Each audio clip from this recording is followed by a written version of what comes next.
Hi, this is Julia Scalcio, and welcome back to another edition of my cooking show. And thank you for joining me on my channel. I hope that if you like my video, you'll subscribe, and you'll actually make a comment about my my presentation to you. Today we'll be doing an American pumpkin pie with a little Italian splash, and I'll explain why it's an Italian splash. I'm going to do an Italian style pie crust, which is what I always use. Okay, well, for this pumpkin pie, we're going to need 2 cups of all-purpose flour. And this is the proper way. You never scoop. You have to air out your flour by picking it up with a spoon. You can scoop sugar, but you can't scoop flour. Right. Because then it messes up the measurements. Yeah. And you level it off. When they tell you a cup of flour, they expect you to not scoop it. Right. They assume you know not to scoop it. Right. Just trying to level it. Okay, now I'm going to sift it because I like it nice and smooth. And I don't want to take any chances. You know, for a pie, you can do that extra step and sift your flour. Only takes a second.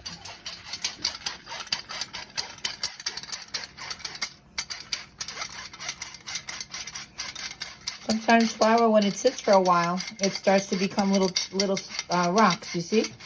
You see what's on the bottom of my sifter? So what I'll do is I'll gently press. And if anything doesn't, you know, dissolve from my gently pressing, then it's not going to go into my pie. But look at that powdery consistency from having been sifted. Yeah, sifted. I'm just going to throw out these little rocks. Okay, now we'll do the second cup. I have the oven piping at 425. The pumpkin pie is going to be 425, and then it's going to go down to 350, but that's the difference. I'm getting it nice and hot. You don't want to put your pie into a cold oven. It ruins the custard.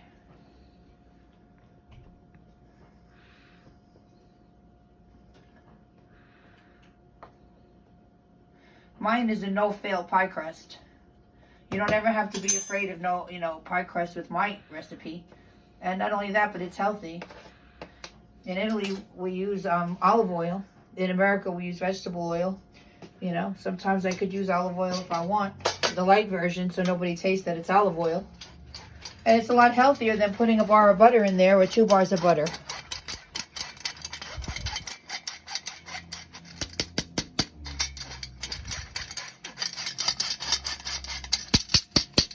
These are little rocks again for me.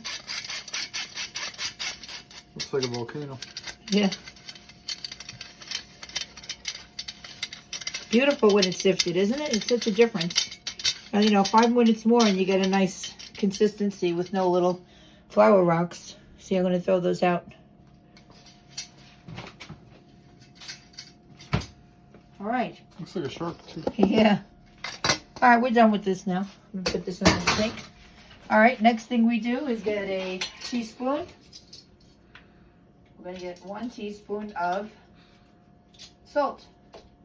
Just regular salt. Okay. Oh.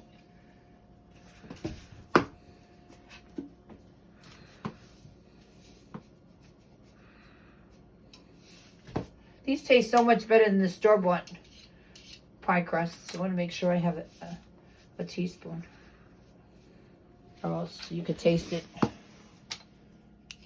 Here's my leveler.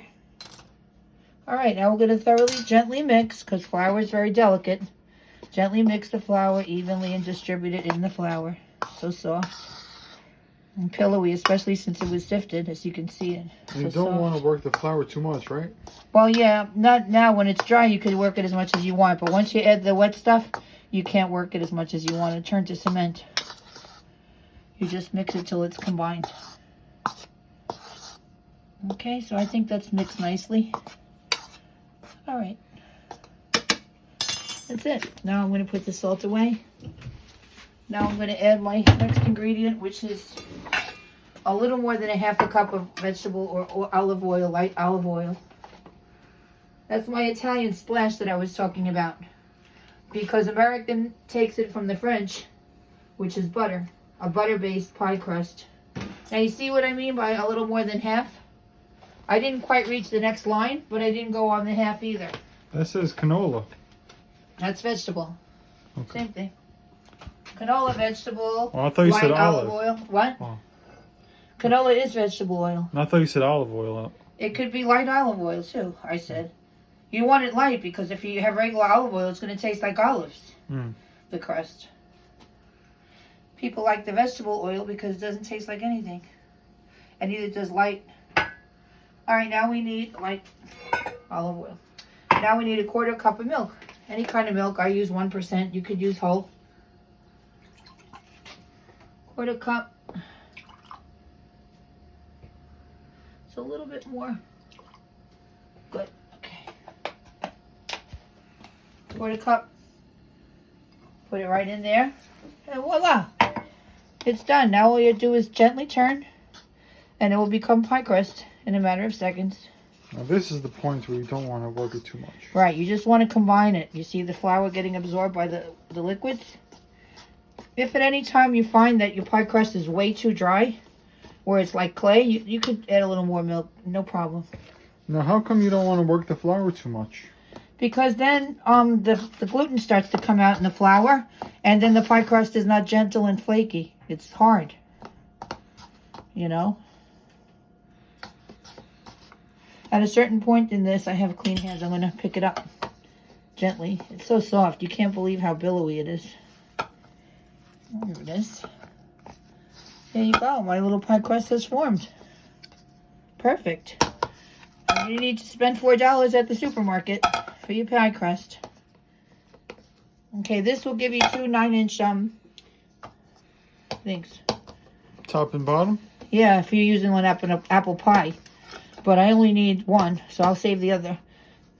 Oh, so if it was an apple pie, you'd have just enough. Right, exactly. Okay, it's done. Now I'll bring you back when I roll it out to put it in my pie plate. Hi, welcome back. I hope you enjoyed the riddle from my son. Now I'm going to roll this out. It doesn't take too long. I do it with my hands too.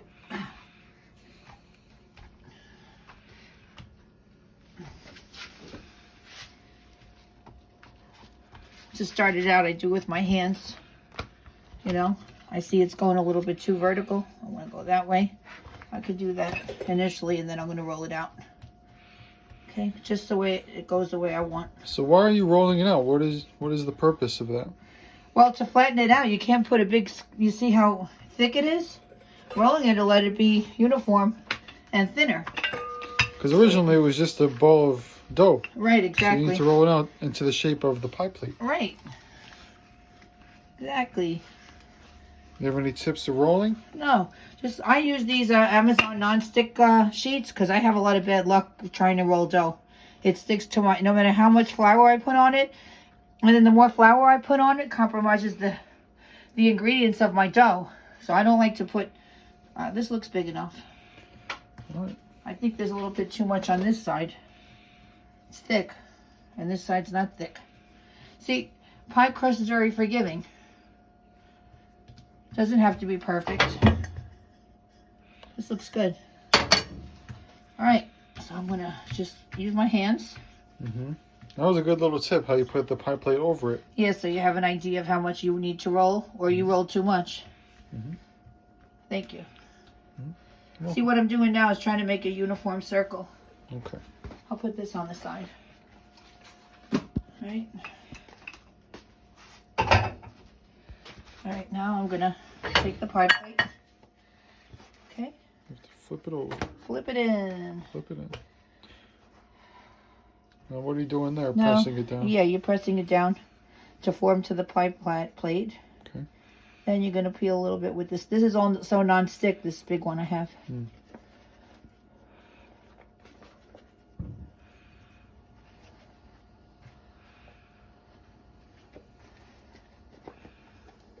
Oh, well, some of it's sticking.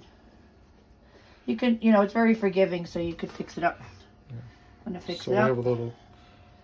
I have hole extras there, there. so you pick it up from other places. Yeah, pick it from other places and patch it up. Bring it up. As you can see, this crust is very forgiving, this pie crust recipe. I have extra too on the little sheet that I didn't get. Yeah, so you don't have to get it right the first flip. Right. You can adjust it and make play with it corrections. like dough. If you're artistic, it's like playing with Play-Doh. Mm-hmm. You know, I'm sure kids would love this part. I'm just going to try to cover the lip. I could try to make it look pretty. Now what are you doing there with your thumb? I'm doing the little thing to make it look pretty. I forgot what they call it, crimping it. Yeah. You don't have to do this, but it makes it look cute, you know. So how do you crimp it? What are you doing there? I'm just going like this. And with my thumb, I push it between the open fingers.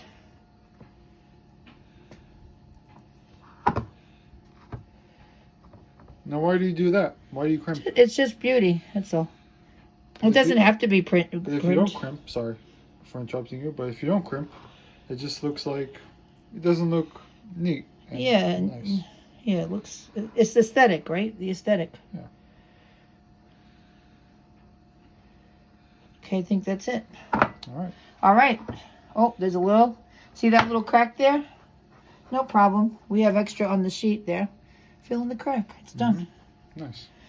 All right. Next thing we're going to do is make our filling. All right.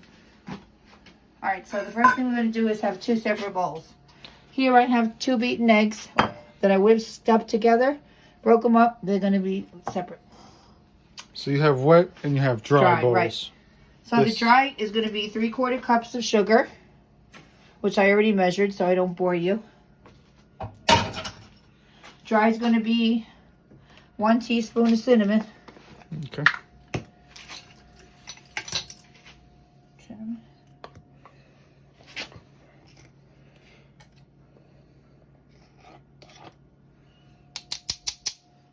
Okay. Now you need a 1/2 teaspoon of ginger. I use the other side of my spoon for that. There's a special measuring spoons. One for the spice jar. Okay, that's a 1/2 teaspoon. Okay. And I need a 1/2 teaspoon of salt. Let me go get the salt. Okay. And do we need cloves? Yeah, that's after the salt. Okay. This is a 1/2 teaspoon of salt.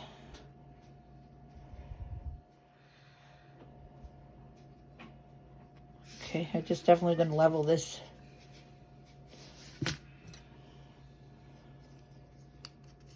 There you go. Now we need a 1/4 teaspoon of cloves. Here's my 1/4. Here's my cloves.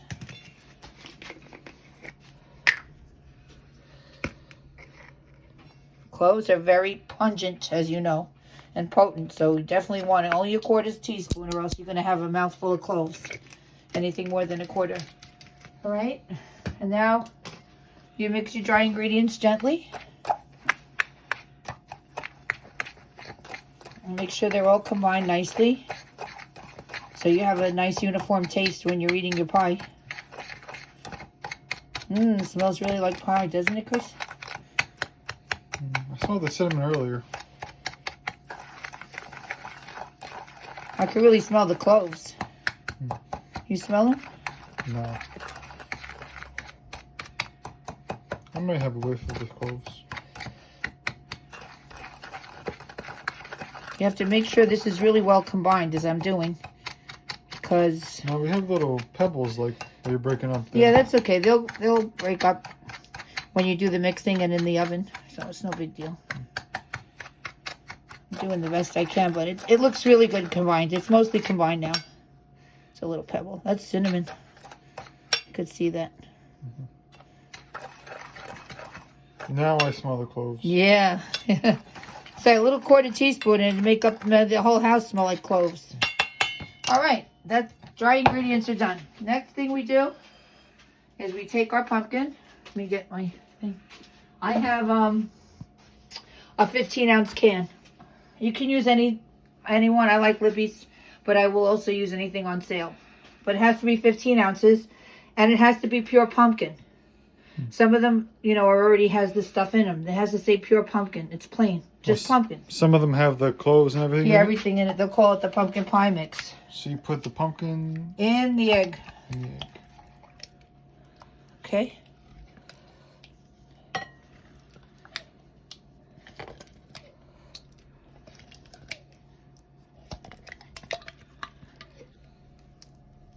Now we're going to mix. I'm going to make sure I get most of this pure pumpkin out. You know, you could do it the old-fashioned way and bake your pumpkin. I have a video of me doing pumpkin from a pumpkin. But I like the can so much better. It's easier. It tastes exactly the same. Okay. Now we're going to mix the egg with the pumpkin. Okay.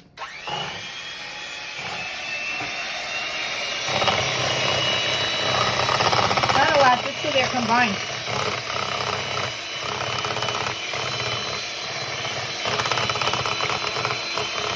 That's good. Now I'm going to put my dry ingredients. Whoa.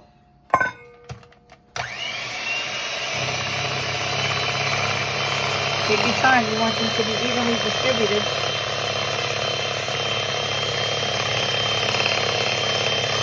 It's a very important step. You need to combine all your dry ingredients before they go in. When I was at first, I started out as a baker. I would put the cinnamon directly into the pumpkin and it tasted terrible. It's very important to mix your dry ingredients in a separate bowl, or else you wasted your time. Just want to emphasize that. All right. This is good. Now we're going to start adding the milk. You need 1 can of evaporated milk.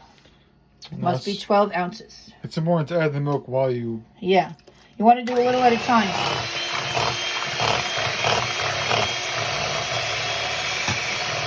You don't want to pour the whole thing in. That's going to be bad. It's got to be a little at a time.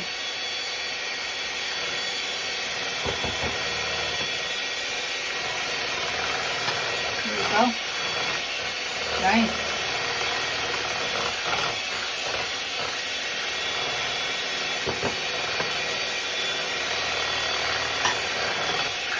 Beautiful.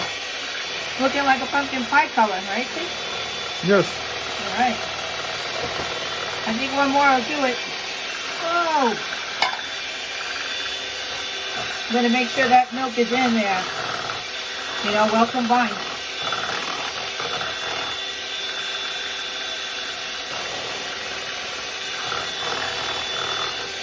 Looks pretty good. I just want to make sure, you know, I don't want it to be not mixed well that it tastes milky. No, it looks very liquidy. Yeah. But that's normal. It is, because it's a custard. It's going to be a custard, what they call a custard. That's why the oven has to be at 425, because it's a custard. And the eggs have to solidify with the ingredients we put in. Oh, beautiful. Beautiful. Okay, let me just use my wood rubber spatula. Okay, I'm gonna get a little tray to put it on. I'll get my pizza tray, just in case. You never know. Now, why do you put the pie on a pizza plate? Well, just in case it spills, you know, or I put too much in when I'm taking it out. You know, I don't want any spill on the oven. Okay, it's 425. It's piping hot. We're going to do this for 15 minutes, and I'll bring you back. Hi, okay, I'm not going to open it. I just want to show you after 15 minutes, lower your temperature to 350 from 425. And leave it alone there for 40 minutes until the custard comes out dry. The knife comes out dry when you put it in there after 40 minutes, okay? I'll bring you back. Hi, welcome back. It actually took me about an hour and 15 minutes to do this pie, and I'll tell you why. Because it was a deep dish pie plate. It wasn't a regular 9-inch. So I'm going to cut into it. Oops. Take a small piece. Well, let's check it out. It's still hot. I didn't wait the full hour, but I wanted you to see it. It's very nice. I'm going to add some whipped cream to it. Like I said, you're supposed to keep it in the fridge for like an hour, but I can't wait. So I want a piece now.